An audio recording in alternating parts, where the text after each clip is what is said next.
Thank you everyone for coming to this session on getting off gas and going all electric. Are we ready for some questions? Yes, there's some questions. Thank you.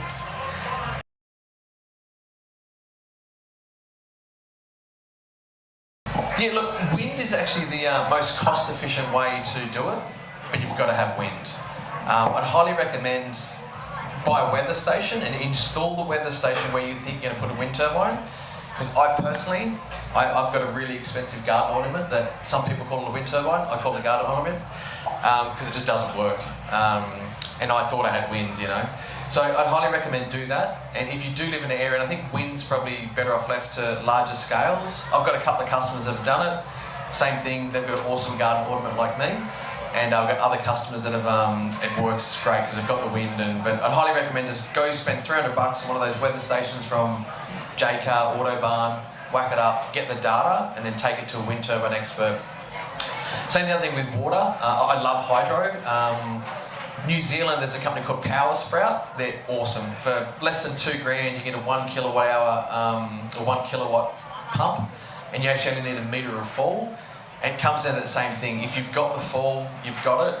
Because if you've got that 1 kilowatt running all night long, you don't need a huge amount of battery storage. The battery is just really a buffer. So both those technologies are, to me, are more beneficial than solar and batteries, but we just don't have that fall all the time, and we don't have wind all the time. Wind doesn't work for everyone, so it's a challenge. What's the lifespan of those technologies? A lot of the smaller wind turbines that are going to work have sealed bearings, so they don't really require any maintenance, and they'll last forever and a day. With the Power Spout,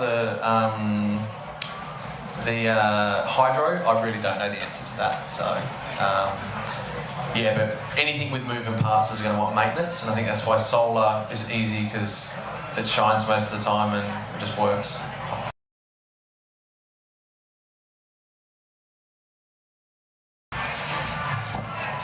It's a really good question, and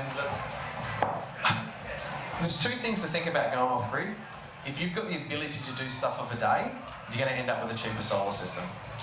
Because panels are cheap, you get rebates to put panels up. So if they can do more stuff of a day, they'll end up with a cheaper solar system because you don't need so much batteries to get you through the night. But if you're someone that works and you don't get home till 6, 7 o'clock at night, and you've got to do the washing, everything overnight, the system's going to be more expensive. And it's just about using technology. Like most washing machines these days, you know, you just turn them on from a timer, so you can have it, they come on the next day, and dishwashers and things like that. And it can be done very easily. And like, there's a customer of mine, they use an example all the time, Abby and Darren. They just did a Dixon home. It's like a, they're not a kit home builder, they just build houses. Every house is the same, whatever that is. And they made a few slight changes to it, and they spent $40,000 on a solar system, and they had, they started with 4 batteries and now they went to 6, so they had 18 kilowatt hours of storage and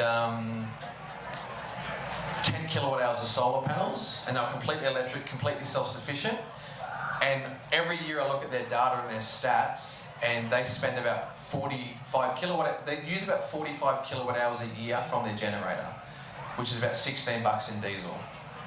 And they've got 2 kids, they use a ton of energy, they use the aircon whenever, because I've always said to Darren, I was like, mate, you're not turning anything on, it just seems like your batteries are always full. And he's like, nah mate, we hammer it, and they give it a really good hard time. So they're a really good example. I love looking at the data of their place because it's just it's not a flash home, they just put insulation in, made sure that a few things were pointed in the right directions and things like that. So it's very easy to do with the technology these days. So yeah.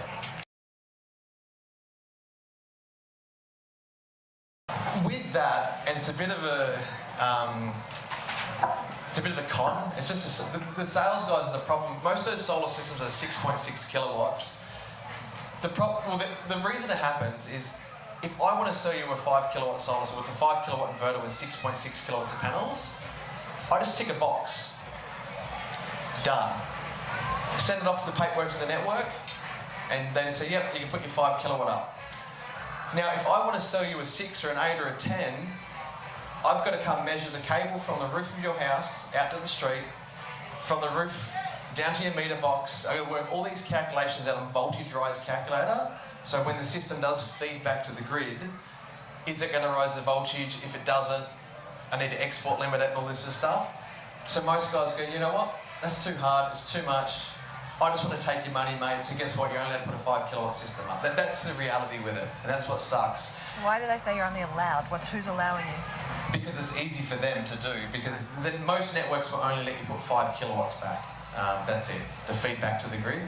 And that's why they say that. And the sales guys, and most sales guys the guy probably sat there and probably genuinely didn't know any better. Because most sales guys are not electricians, and I'm not an electrician. But I really want to understand this stuff and how it all works, and I need to know. If I'm going to sell something, I need to know everything. Otherwise, I don't feel good about trying to tell an educated customer, So that's a big problem around the country, and Queensland, like you guys are lucky down here, and we're lucky in New South Wales as well. In Queensland now, if you've already put like a 5 kilowatt system up, and you want to put a 5 kilowatt battery inverter up, that's the maximum you can put up is 10 kilowatts. And say if you want to put an electric car in, your car can only charge it off-peak, and it's only allowed to be 4.5 kilowatts. So Queensland's sort of screwed, for everyone up there, what they're doing with them. But you can put as big a system up as you want, you're only allowed to send a certain amount back to the network. That's what it comes down to. And that's why it comes back to, for me, my intention is always about being self-sufficient and looking after myself, and then I'm feeding excess back to the grid. And the other thing as well for my house, why I do get away with having such a big system, I have 3-phase power. So 3-phase power, you're allowed to put 3 times as much back. And I did spend the $2,000, that's what it cost me to get it upgraded. And he did look after me, the guy stitched me up. He was like one of my contractors, and he was like, oh, $800. He said it was like $1,800. I'm like, mate, what are you talking about? He was like, I had to get this and do this, and I'm like, whatever.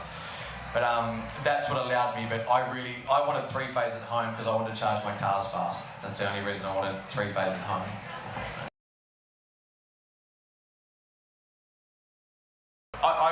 My wife, I said to her, we'll never retrofit a house ever again. We've done 3 retrofits to be off-grid.